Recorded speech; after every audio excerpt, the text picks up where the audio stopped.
Muy bien.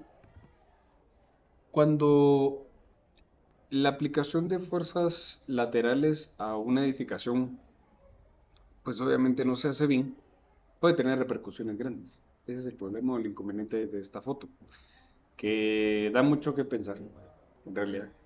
Y la falla es, por muy fácil, a primera vista, bastante cara. Y les digo, o sea, hay mucha ventanería acá incluso que se puede recuperar. Eso ni siquiera falló. Y es algo que en un sismo es lo primero que se va. Ahora, ¿cuál es la característica de ver este tipo de fallas o de problemas? Cuando tenemos, sobre todo, edificios que son bastante esbeltos, o incluso si ustedes pueden observar, en planta esto representa una gran irregularidad. Y es de que cabalmente una de las áreas, pues, más angosta que la otra. Si esto se traslada ¿cómo son? A tema de cargas, ¿qué es lo que sucede? De hecho, creo yo alguna vez les mencionaba que, por ejemplo, no, perdón, creo fue en cimentaciones, en carga de arrancamiento. Cuando uno diseña, por ejemplo, torres de telecomunicación, como son estructuras bien altas, pero no pesadas, casi la carga axial hacia abajo, digamos, no es muy alta. En cambio, cuando se rompe algún cable o algo así, ese volteo que se produce y por la separación o la apertura de las piernas de la torre hace que éstas traten de voltear, generando algunos puntos de apoyo en sentido de arrancamiento. El problema está en que si ese concepto se traslada a este tipo de edificaciones, es algo bien básico, pero las cimentaciones también pueden llegar a sufrir algún tipo de volteo. Y no tanto porque el suelo sea malo o no tenga suficiente adherencia, sino que en esta ocasión específicamente, lo que ocurre es de que pues los pilotes, que eran pilotes los que estaban ahí, trataban de trabajar a pura fricción, ¿sí? El problema está en que el volteo es demasiado alto. Ese volteo, que de hecho, o sea, sí pasa, es algo muy probable a que llegue a ocurrir, específicamente se les indica acá en la norma, ¿sí? Tenemos varios efectos por los cuales el volteo como tal se puede llegar a dar. Primero, cuando nosotros tenemos algún comportamiento de un edificio eh, con mucha excentricidad, con irregularidades, o que simplemente las fuerzas laterales pueden llegar a afectar el lado que es más irregular o el que es menos redundante. Entonces, ¿qué tan perjudicial puede ser no calcular estas fuerzas laterales? Bastante. Puede afectar la cimentación. O sea, digamos que aquí no fallaron ni columnas ni vigas, falló la cimentación, no fallaron las ventanas, falló la cimentación. ¿Sí? Entonces, puede llegar a ser muy crítico el tema del volteo. ¿Sí? De hecho, cabalmente acá se indica en la sección 2.4 esto. Y si ustedes se fijan, es toda edificación. A ver, la norma les dice a ustedes, toda edificación, cualquier edificio, cualquier proyecto que ustedes vean, tienen que diseñarse para resistir los efectos de volteo causado por las fuerzas sísmicas especificadas en la sección 2.3. La sección 2.3 abarca desde la distribución horizontal de fuerzas sísmicas. ¿Y qué es lo que va a pasar? O sea, es bien sencillo.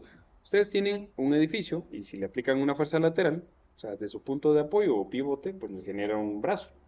Fuerza por brazo, es un momento. Cualquier momento va a tratar de voltear, sobre todo edificios muy altos, ¿verdad? Bueno, eh, cuando nosotros vemos distribución de fuerzas, hablamos específicamente de las 2.2 y de la 2.3. Y en el caso de ASC, hablamos de la 12.8.3. Distribución vertical de fuerzas sísmicas laterales, ¿sí? De hecho, si ustedes colocan a la par, si se colocan a la par las ecuaciones, notarán que son iguales. Solo el subíndice es el que cambia. En ASC es C sub VX y para nosotros es CXY, ¿sí? Por lo tanto, el fundamento, y pues se los dejo así, pueden investigarlo y ampliarlo, sobre todo en la 12.8.3. Para nuestro caso, pues nos vamos a basar con ajíes, digamos que para nosotros es suficiente, pero es importante que sepan de dónde sale. Criterios importantes que hay que tener en cuenta: el cortante basal de cedencia se distribuirá a lo alto del edificio, ¿sí? Recordemos que la fuerza V estaba definida como C sub S multiplicado por el peso sísmico efectivo. Ese fue el que vimos, ¿sí? Ya lo vimos en ejemplos, ya sabemos de dónde sale y simplemente tomo un porcentaje o una ponderación de mi peso sísmico efectivo y lo aplico lateralmente. O a nivel de diseño de cimentación, me puede servir el V sub B, el cortante basal, pero yo lo tengo que distribuir en mi edificio. Y se distribuye de forma escalonada, o sea, haciendo los valores más altos en la parte inferior. Bueno, entonces, cada nivel de mi edificio va a tener un cortante de cedencia. ¿Qué dijimos que quería decir esto? Que es hasta el punto antes de que el material ceda y empiece a trabajar plásticamente o plastifique o ya entre en otros rangos que se salen del análisis elástico, que es el que, digamos, es el que estamos analizando ahorita. Esto a cada cierto nivel. Entonces voy a tener f sub 1, f sub 2, f sub 3, hasta f sub n, donde n es cantidad de niveles, ¿sí? H sub x, que es el valor que ajusta acá, es la altura del nivel X sobre la base sísmica. Aquí hay un tema importante y es de que en algunas ocasiones los edificios que tienen sótanos, a veces, dependiendo qué tipo de edificación tengan de vecinos, puede ser que el sótano sea parte del edificio. O sea, sí, digamos que contamos con un terreno de estas medidas, ¿sí? Pero a lo mejor puede ser que yo aquí vaya a colocar, no sé, imagínense que aquí está la calle. Entonces voy a tener una calle de acceso acá y por alguna razón voy a definir mi edificio dentro del rectángulo en verde y está aquí, ¿sí? Bueno, ahí no pasa más que de que yo, pues, por ejemplo, voy a tener tres sótanos. ¿Por qué razón? Bueno, lo que pasa es que en la MUNI, fíjense ustedes que me pedía que aquí en la región verde gramita, Ashurada, pues tuviera área permeable o no sé, yo estoy desarrollando un edificio que tiene, o lo estoy vendiéndole, no sé, con área verde, no sé, algo. Pero de alguna manera yo tengo espacio y si voy a colocar yo mismo mis cimentos, mis muros de contención, pertenecen, digamos a la larga, a mi edificio. Entonces los muros me pertenecen a mí. Y la reacción que generan ellos están todavía, bueno, dentro de la propiedad del cliente, ¿sí? Cuando es así, los edificios pueden apoyarse sobre el muro de contención. Por lo tanto, el nivel de cimentación o desde donde empieza a actuar la altura sería desde el nivel del terreno, porque la cimentación del edificio está cayendo sobre el terreno. En otros casos, cuando yo no tengo esta opción de distribuir mi edificio como aparece en esta planta, sino que por alguna razón, y ahora utilizo este espacio, tengo pues mi propiedad que mide esto, y bueno, no hubo de otra más que utilizar toda la propiedad. Entonces, ¿qué es lo que pasa? Aquí a la par, yo tengo construcciones vecinas, ¿sí? Entonces, digamos que acá yo tengo vecino, y esta es la propiedad nuestra. Entonces, eh, sucede en algunos casos que algunas torres de apartamentos, sobre todo, llegan a acuerdos con el vecino uno y el vecino 2. Y les dicen, mire, nosotros le vamos a comprar una parte de su propiedad o le vamos a dar algún apartamento o le vamos a pagar o lo que sea. Pero permita usted que nuestro muro de contención, que a lo mejor puede ser un nailing, un sol nailing, se ancle a su propiedad. ¿Eso cuánto me va a costar? Bueno, pues, no sé, 1 millón, 100.000 quetzales, 2 quetzales, no sé, un apartamento, lo que sea. Pero se limita el vecino uno y el vecino 2 a que nunca en la vida pueden vender ese proyecto pensando en hacer un sótano. Si no, se van a pasar llevando, o ni siquiera hacer una modificación, porque van a cambiar las presiones de suelo, porque se pasan llevando todo el nail, que no le pertenece al vecino, sino al edificio. Entonces, ¿qué va a pasar? De que el edificio va a colapsar a nivel de sótano. Me estoy yendo un poco al extremo, pero puede pasar. Entonces, ahí, ¿qué es lo que sucede? El edificio no se puede anclar al sótano, porque está en una contención de suelo muy justa. ¿Sí? Si la amplían y trataran de hacer un muro en voladizo o algún muro de pantallas, de hecho, dos edificios, sí. Pero si en algún caso no se puede hacer nada de eso, y por alguna razón yo, digamos, la mayor cantidad de carga la tengo que desfogar en mi terreno, porque no me puedo tirar al terreno vecino o no tengo este escenario, que sería muy bueno. Lo que pasa es de que entonces el muro de contención es otra estructura independiente, aunque esté a la par de mi edificio. Entonces, mi cimentación me queda pues justamente dentro de mi edificación. A ver, ¿a qué voy con toda esta explicación? Si yo lo veo en planta, digamos que el sótano acá tiene un nivel de menos 12 metros. Digamos que tengo cuatro sótanos de 3 metros. Ahí, ¿sí? Y aquí tengo también menos 12 metros con cuatro sótanos a 3 metros cada sótano. La altura sobre la base sísmica, en el caso de la izquierda, toma en cuenta el menos 12, en la derecha no. ¿Por qué? Mi cimentación o mi edificio, digamos, en el lado izquierdo está arrancando desde la cota menos 12, porque desde ahí está arrancando mi cimentación del edificio. Que el sótano me juega un poco ahí la visual es otro tema.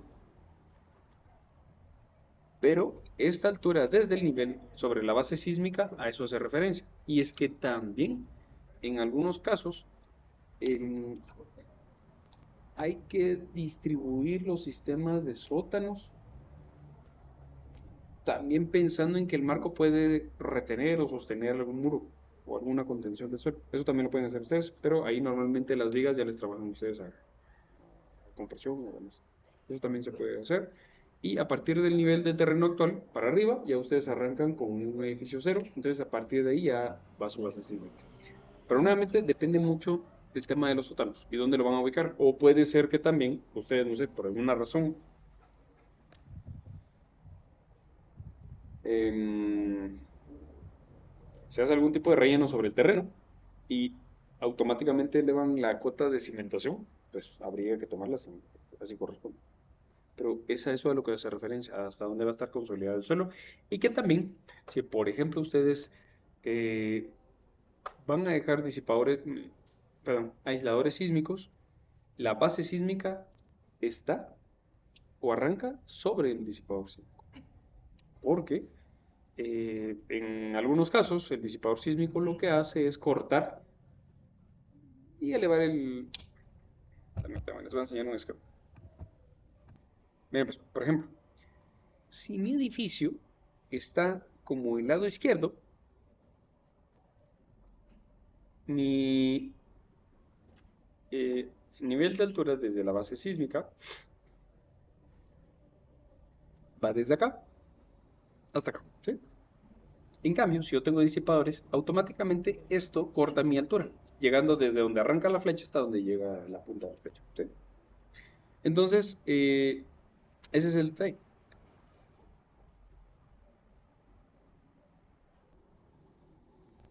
Ahora bien, aquí tenemos un pequeño exponente. Nuevamente, pues ustedes pueden hacer alguna condicionante en su archivo de Excel. Vamos a trabajar en Excel porque tenemos tres posibles valores para el valor, para el coeficiente K. Donde K sería igual a 1 para periodos inferiores a 0.5. Se puede interpolar a través de esta ecuación, donde es el periodo de la estructura, ¿sí? T sub S es periodo de la estructura. Si anda en mayor a 0.5 y menor o igual a 2.5, ustedes toman un 0.75 y le suman 0.5 veces el periodo de la estructura. Ese les va a dar el valor de K. Y luego, K tomaría un valor exactamente de 2 cuando media vez el periodo supere los 2.5. ¿Sí? Entonces, acá, digamos, ya hemos ajustado el tema de la masa sísmica, el valor de H sub X, nuevamente, es la altura desde el nivel X sobre la base sísmica, y el valor de K es el que nosotros tenemos que ir ajustando. ¿Sí? En esta ocasión tenemos una edificación, tenemos 1, 2, 3, 4 niveles. ¿Sí? Tenemos una carga distribuida de 500 kilogramos fuerza metro cuadrado para cargas vivas y sobrecarga de 200. ¿Sí? Es un sistema de marco sencillo, son columnas de 70 por 70 y son vigas de, si no estoy mal, quedaron 70-35 o 60-30, algo así. 60-30, bueno. Pero aquí lo importante es lo siguiente. Fíjense ustedes que dentro de los parámetros que nosotros estamos utilizando, cuando yo genero una corrida del modelo, el programa obviamente va a hacer varios cálculos, ¿sí? Pero acá lo importante es demostrarles a ustedes cómo es de que sucede el tema de la distribución de cargas. Sucede que cuando nosotros queremos y le decimos al programa, mire, quiero ver cómo van mis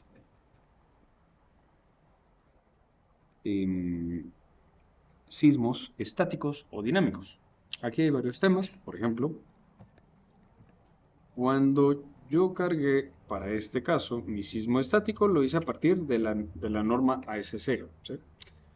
No se preocupen, aquí no, esto lo vamos a ver más adelante, solo más o menos para que tengan una idea de los parámetros. Digamos que aquí yo tendría que haber tomado mis ordenadas espectrales para periodos cortos de 2.29. Esto es más o menos como un suelo tipo C o D, cercano a alguna falla, o sea, Guatemala o todos esos municipios. Más o menos va tirando 2.29 de G, ¿sí? Y para ordenadas de un segundo, anda como en punto 87 por ahí, ¿sí? El suelo cabalmente es D, ¿sí? Pero en nuestra norma el FA y el FV se reducen, ¿sí? ¿Se recuerdan que vale 1? En aquí es del 2020. Bueno, pero digamos que esos parámetros ya los conocen y controlan ustedes. Y así como yo lo aplico para X, lo tengo que aplicar para Y. ¿Sí? ¿Se recuerdan de aquella presentación? Les explicaba que hay que evaluar qué sistema sismo resistente tengo en X y así va a ser el sismo. Por lo tanto, mi cálculo de espectro va a tener en cuenta el R, el omega y el CD de ese sistema sismo resistente. ¿Ok? Por lo tanto, en esta ocasión, mi R para un sistema de marcos de alta utilidad es de 8, el omega es de 3 y el CD es de 5,5. Marcos resistentes a momentos de alta utilidad de concreto. Entonces, cuando yo le digo a mi programa, en este caso, pues porque lo estoy aprovechando acá, voy a tener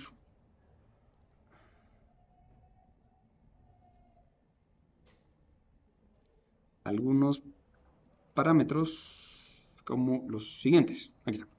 Entonces, si yo hago todo mi procedimiento tal y como me lo pide ASC, pues fíjense ustedes que al final me genera un valor C sub S de 0.1727. ¿Sí? O sea, esto yo lo pude haber sacado haciendo todo aquel Excel que hacíamos antes, con todos los parámetros, todas las condicionantes, y llegábamos a un C sub S. ¿Sí? Eh, sí, el programa, si ustedes configuran los parámetros iniciales, también se los da. Y lo hace más rápido. Pero es que no sabrían dónde buscarlos si no saben qué están buscando. ¿Verdad? Y aquí la explicación. Cuando ya hacen ustedes el programa, que eso lo vamos a hacer en el otro curso, ajustamos todas estas columnas. El TL, que es periodo largo, ¿verdad? Entonces tenemos clase de sitio, el FA, el FV, ahí se recuerdan, esto no es 1.5, lo bajamos a 1 en AGIES. Y eso nos da el SD, que es ya la ordenada calibrada, y el SD1, que es la ordenada calibrada para el periodo de un segundo. Entonces esto nos va a generar algún periodo. En este caso, esta estructura tiene un periodo de 0.629, ¿sí? Y un coeficiente de 0.17 3.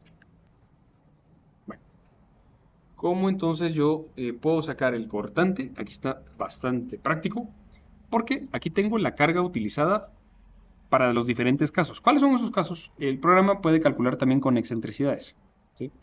Ahorita no nos vamos a meter mucho a ese tema todavía, porque vamos a solamente mostrar estos dos, ¿sí? Solo quiero que me muestre X y Y. Excentricidad la vamos a ver más adelante. Entonces, fíjense ustedes que el programa me está diciendo que él utilizó como masa sísmica efectiva 848.85 toneladas, ¿sí? Bueno, entonces vamos a hacer un ajuste aquí en el Excel. Que ahora se los actualizo ustedes. Diseño, sí, aquí estamos. Entonces tenemos los siguientes parámetros. Tenemos distribución de fuerzas sísmicas vertical. Voy a hacer aquí un pequeño corte, lo pego por acá.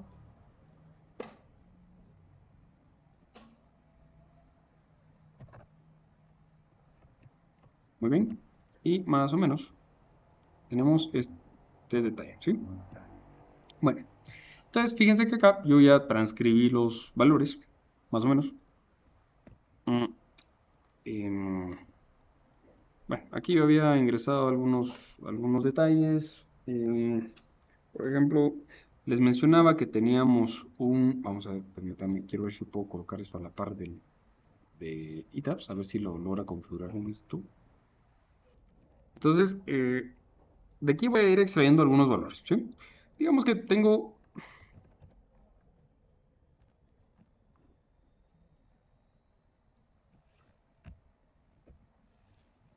un S sub S y un S1 de 2.29 y de 0.869. Esto, recordemos, son G, ¿sí? Ordenadas para periodos cortos y para periodos de un segundo, y eso ya me da mi SA, ¿cómo es? SA sub S y S1S. Em, Periodo largo tengo 8 segundos. Y acá, digamos que para más o menos dejar la información introductoria como más o menos viene nuestro AGIES, tengo clase de sitio. Ahorita estas partes me las voy a ir pasando rápido porque ya lo vimos en espectro. O sea, digamos que lo importante sería tomar el espectro que habíamos hecho antes y sacar los valores de ahí. ¿Sí? Entonces aquí ustedes podrían hacer algún buscador e ir a traer los valores al otro lado. Tenemos una clase de sitio D, por lo tanto el nivel de protección sísmica sería pues el mismo. Eh, Aquí sí hay un poco de variación, el FA y el FV deberían de ser de uno de los dos, pero digamos que por esta ocasión solo vamos a dejar unos 5, porque es el que está aquí, ¿sí? Esto nos da estos valores de SDS y SD1, que es básicamente dividir pues uno sobre el otro, ¿no? ¿Se recordarán? Esto pues lo tomo y lo divido. Permítanme ver aquí.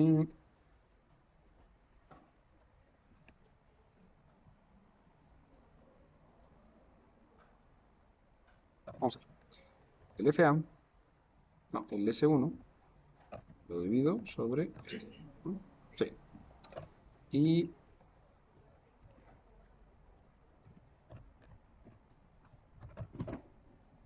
este vengo a dividirlo sobre este, ¿no? 1.5266, que sería el SDS. Igual las ecuaciones están en su hoja del espectro, ¿verdad? Y cabalmente me dan estos valores que aquí tengo. Está facilito. ¿Qué otros valores puedo ir sacando? El periodo de la edificación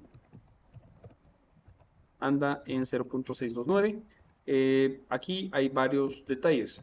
Uno, ustedes pueden sacar el periodo empírico, el periodo fundamental de duración. Eso les va a dar un resultado bastante certero. Pero para sacarlo fino, cuando ya se modela y el programa toma en cuenta todas las características del edificio, obviamente en 3D, pues nos da un periodo bien fino. Vale la pena siempre darle una corrida y aquí ya se les vuelve a ajustar. Hay una forma de calcular el periodo manualmente.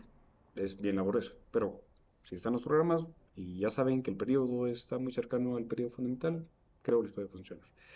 ¿Cuál podría ser una alerta? Si por ejemplo yo calculé mi periodo y me dio, no sé, 0.2, por ejemplo. El cálculo que nosotros hacíamos,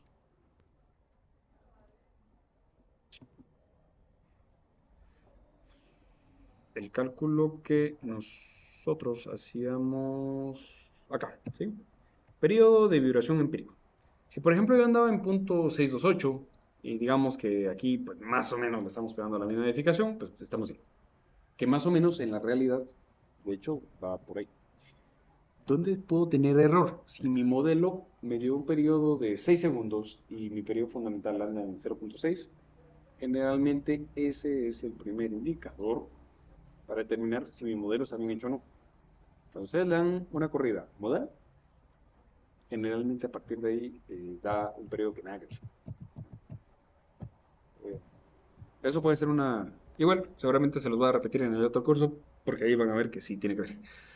Entonces, esto, al final de cuentas, fíjense ustedes que me produce pues el periodo fundamental de la edificación. Tengo una masa sísmica efectiva, W sub S, y acá, bueno, aquí tendría el valor de omega y el valor de CD. El omega daba en 5,5, el CD, no, el omega creo que andaba en 3, el R andaba en 8.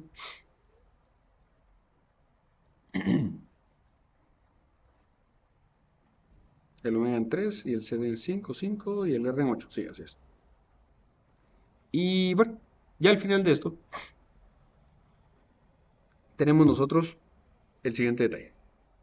¿Cómo calcular mi C sub S? Está bastante sencillo. Simplemente tomo mi peso sísmico efectivo,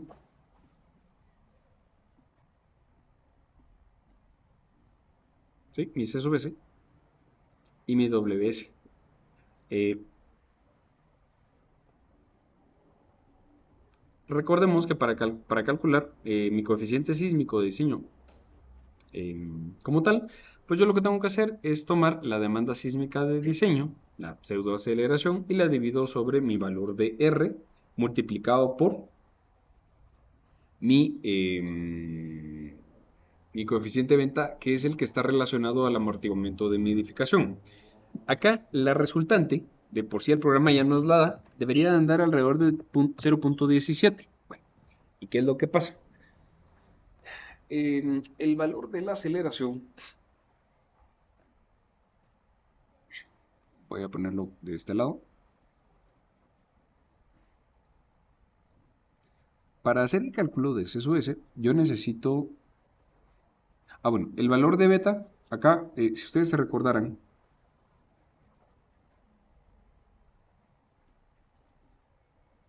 si no veámoslo directo acá, se obtenía con esta ecuación, la 2.14-4, que en su momento les mencionaba que tenía que ver con el decaimiento de los movimientos amortiguados. ¿Sí? Nace de la ecuación de aquel concepto que se ve en dinámica estructural. Em, Esto generalmente para la mayoría de sistemas va a andar en valores alrededor de 1, porque el logaritmo natural de E, si ustedes se recordarán, como el coeficiente de amortiguamiento efectivo de la estructura, la norma de por sí les dice a ustedes que tomen 5%. Esto viene de dinámica, ¿sí? Si ustedes se recuerdan, dijimos que acero concreto daba 5, madera, por ejemplo, llevaba 0.9, perdón, el 9%. Y si ya utilizábamos algún tipo de disipadores sísmicos o aisladores, íbamos a andar alrededor de un 20%. Ahí es donde ya sube, ¿sí? 20 hasta 25. Algunos experimentales llegan hasta 30, pero 20 o 25 se puede alcanzar con... Entonces ahí sí les va a bajar a ustedes el valor beta. De lo contrario, y pues si ustedes hacen el cálculo por acá, vamos a ir acá rapidito. Perdón, disculpen.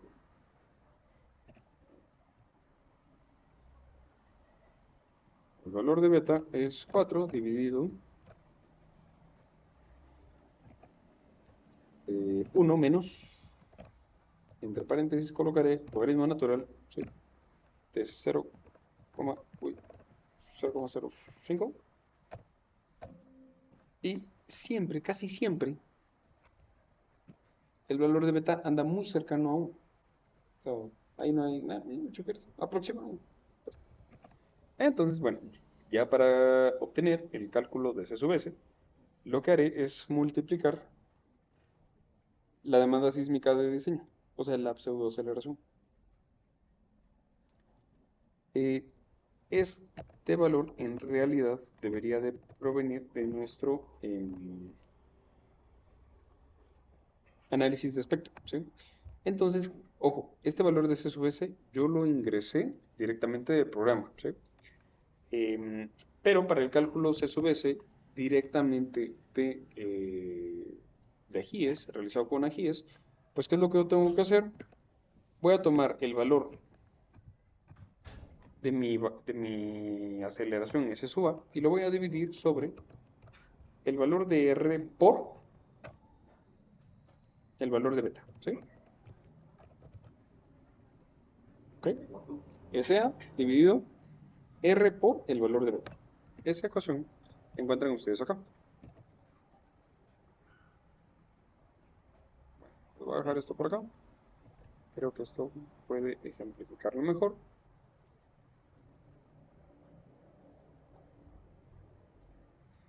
Y aquí hay un detalle. En realidad, ese valor de la aceleración nosotros digamos que lo tendríamos que haber pues obtenido de acá, ¿no? O sea, son estas aceleraciones, pues. De hecho, si se dan cuenta, el C sub S, esta ecuación nosotros ya la habíamos calculado. Y lo que hacíamos era cabalmente la aceleración dividirla sobre R.